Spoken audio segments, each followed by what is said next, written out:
Okay, so lovingly handcrafted metadata is time-consuming and expensive. So maybe the solution is just to produce less of it. Spend less time creating metadata records, and you can create more records in the same amount of time. That seems to follow. Okay, let's pursue that for a moment. Now here's a question for you. How much metadata is enough? Well, if you're an information science geek like me, it's never enough. Think back to Unit 1. What is the purpose of metadata? Answer: resource discovery, to help users find things.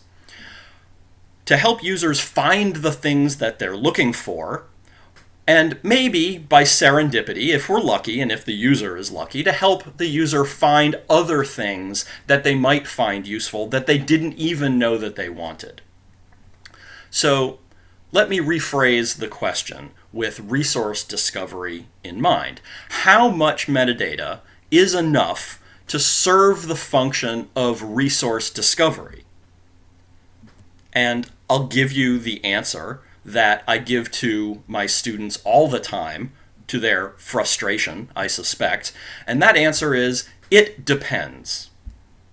Now, one extreme case is what's called in information science the known item search. When the user knows what she is searching for, just doesn't know where that something is, right? The user already has some important information about the resource, the title, the author, the subject, and just doesn't know how to locate the specific resource itself. So I'm looking for a painting. It's of a woman. I can't remember what it's called. She's got this kind of mysterious smile on. She's dressed in a kind of old-fashioned way. Can you help me find it? I bet you anything you know what painting I'm talking about, right? There's one specific painting I'm thinking of, and if you're an information professional or just somebody who has seen a picture of the Mona Lisa in your entire life, you're going to be able to help me find that object. And most likely what you're going to do is do a little interview with me to try to extract a little bit more information out of me, and then we can work together to find that one particular known item.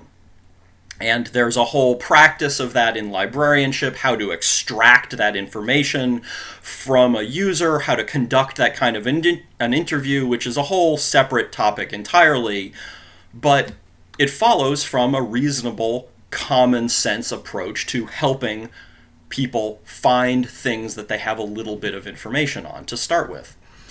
The problem is, lots of information needs are not for known items.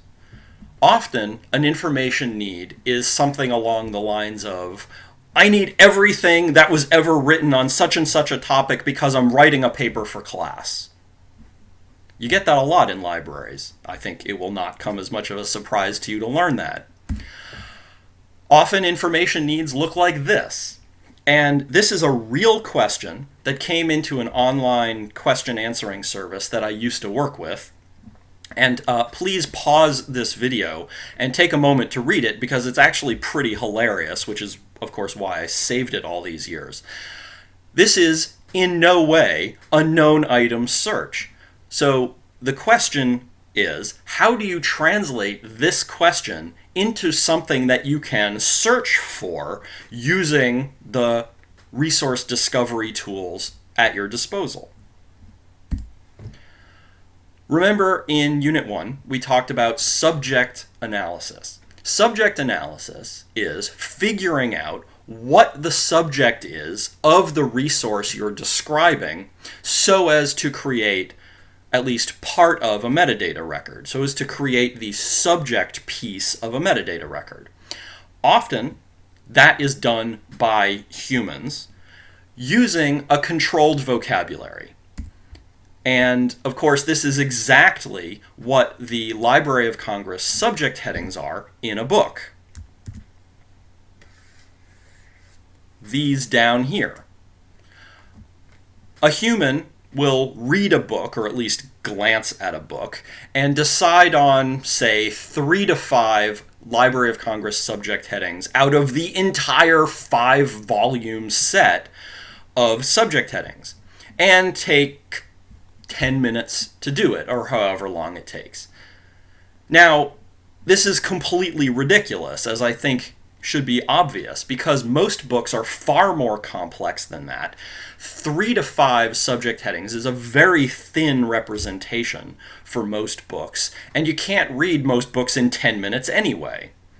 But given how many books are published in the world every year, you have to triage, you have to reduce the amount of time that it takes to create a metadata record somehow, and this is one way of doing it that works pretty well. And when you're trying to fit a metadata record onto a single page of a book, or on a catalog card, which of course is even smaller, sacrifices must be made. Subject analysis and subject headings are useful for providing what in information science jargon is called access points. Access points for discovering resources.